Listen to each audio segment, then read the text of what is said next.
आज सरूल मनाया जा रहा है, पूरे रांची भर में आज सरूल मनाया जा रहा है।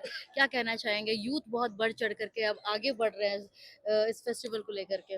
देखिए, मैं एक चीज़ बताना चाहता हूँ, जो प्राकृतिक पर्व सरहुल जो है, हम लोग उसको महान पर्व कहते हैं। और ये सिर्फ रांची में नहीं कहता, सिर्फ झारखंड नहीं, सिर्फ इंडिया या भारत भर में नहीं, पूरे देश विदेशों में भी सरहुल को बहुत धूमधाम से मनाते हैं। और इसको मनाने का पीछे का रीज़न ये है कि हम लोग आदिवासी जो हैं प्रकृति का पूजा करते हैं। प्रकृति का पूजा करके हम लोग ये मनोकामना मांगते हैं। धरती को हम लोग जो माँ कहते हैं उसको पूजा करते हैं, सूरज को जिसको बाबा कहते हैं उसको पूजा करते हैं, क्योंकि धरती और सूरज को तो कोई बना नहीं सकता है, इसको बनाने वाला परमेश्वर ही है।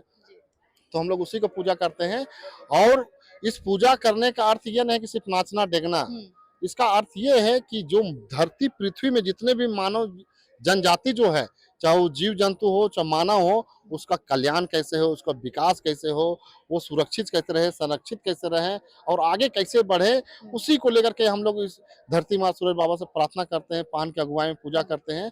और हम लोग रात के समय में घड़ा में पानी रखते हैं और पानी रख करके ये हम लोग मनो का ये मतलब उसको सुबह देखते हैं तो पानी अगर घटा है तो इस पर वर्षा कम होगी और बढ़ा है तो ज्यादा होगी, और अगर समान रहा तो फिर मौसम समान होगी। तो चूंकि हम लोग पूरे जीव जंतु तो खेती बाड़ी से जुड़ा हुआ है, खेती होगा नहीं तो खाएंगे क्या लोग, तो इसीलिए करके हम लोग उसको अनुमान लगाते हैं। इस बार हम लोग वाहन के द्वारा देखा गया कि समान घड़ा में पानी रहा तो मतलब वर्षा होगी।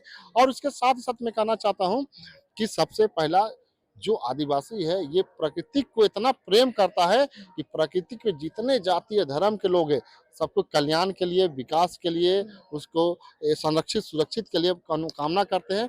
और साथ ही साथ प्रकृति का कैसे सुरक्षित हो उसका भी हम लोग कामना करते हैं। जी।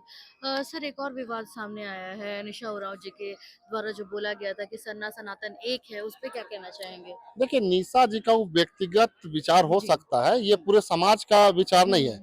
क्योंकि हमको अगर पूछिएगा कि सरना सनातन है क्या, तो मैं कहूँगा सरना सनातन क्या, हिंदू मुस्लिम सिख ईसाई जैन बौद्ध सब एक है। जितने धरती में मानव जाति है सब हम लोग एक है। सिर्फ सरना सनातन क्यों कर रहे हैं एक है, तो धरती में जितने जीव जंतु जीव है मतलब हम लोग जितने जाति धर्म में बटे हुए हैं सब एक है। क्योंकि आप जब देखिएगा तो सबसे पहले ही आदिवासी धर्म है, उसके बाद सभी जाति धर्म का मतलब कहें तो कोई 1000 साल, कोई 1000 साल, कोई 2000 साल, कोई 4 साल या कोई 5000 साल, इस तरह का कोई धर्म को लाया गया है। लेकिन आदिवासी धर्म को देखिएगा तो जब से मानव का सृष्टि हुआ है लाखों करोड़ों साल से, तब से आदिवासी सिर्फ और सिर्फ प्रकृति का पूजा करते आया है। और लोग जगह जगह पे जैसे से मोमेंट बनते गए लोग चेंज होते चले गए। इसलिए मैं कहना चाहता हूँ कि सिर्फ निशा भगत के व्यक्तिगत विचार हो सकता है निशा जी का, लेकिन हम मैं कहना चाहता हूँ कि धरती में जितने भी धर्म के लोग सब हम लोग एक है, कोई अलग नहीं है। सर, आखिरी सवाल ये रहेगा कि जहाँ जो वो बच्चे हैं, मतलब जो यूथ है वो कहीं न कहीं मॉडर्नाइज़ेशन में जा रहे हैं, डीजे वगैरह में जा रहे हैं, और कहीं न कहीं आधे यूथ ये भी है कि जो है ढोल मादर के साथ नज़र आते हैं, उसके लिए क्या मैसेज रहेगा? देखिए, ढोल मांदर के साथ जो लोग आते हैं तो उसको तहे दिल से धन्यवाद देना चाहते हैं, क्योंकि वो अपने परंपरा को जीवित रख रहे हैं। और देखिएगा, मैं कहना चाहता हूँ कि अब जो डीजे के साथ आ रहे हैं, तो डीजे से मैं एक ही चीज कहना चाहता हूँ, डीजे हमारा परंपरा नहीं रहा है कभी भी। ठीक है, किसी आयोजक में बजता हो, लेकिन अगर आप डीजे लगा भी रहे, मान के चलो अभी क्राइसिस होगा, ढाक नगाड़ा मांदरा आपको नहीं मिलेगा। अब डीजे लगाए भी हैं, तो डीजे लगाए हैं तो सरहुल का गीत उसमें बजाइए, अन्यथा किसी फुहड़ टाइप का गाना मत बजाइए जो कि हमारा परंपरा संस्कृति सभ्यता को नष्ट करे। इसलिए मैं कहना चाहता हूँ कि डीजे अगर बजा रहे हैं, डीजे लगाए हैं, तो हमारा सरहुल का गीत उसमें बजाइए। चलिए, बहुत-बहुत धन्यवाद सर। धन्यवाद आपको भी और सरहुल का ढेर सारा शुभकामना, बधाई आपको भी।